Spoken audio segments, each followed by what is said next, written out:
কিছুটা যেতে হবে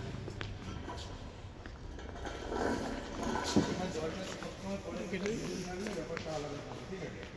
এটা তো অনেক সময় এটা অন থাকে চালানোর জন্য। ধরো তুমি এইভাবে চালাচ্ছ, ঠিক আছে? এটা হচ্ছে ক্লক যে ঘুরবে তো এখানে দেখো এখানে লগিয়ে দেওয়া আছে, এই আছে এই যে অ্যারোটা দেওয়া আছে, ঠিক আছে? মানে অ্যান্টি ক্লকওয়াইজ। হ্যাঁ, অ্যান্টি ক্লকওয়াইজ ঘোরাতে হবে। আর এই যে হর্নটাকে তোমাকে সবসময় ধরে রাখতে হবে এরকম। এখানে কিন্তু আরেকজন যে থাকবে পেশেন্টটা যাতে না পড়ে, যাতে না এদিক ওদিক হয়, সের জন্য তাকে ধরে রাখতে হবে। আর এটা সবসময় এরকম রাখতে হবে, এই যে তুমি ঘোরাচ্ছ এটা, ঠিক আছে? এর বেশি নয়।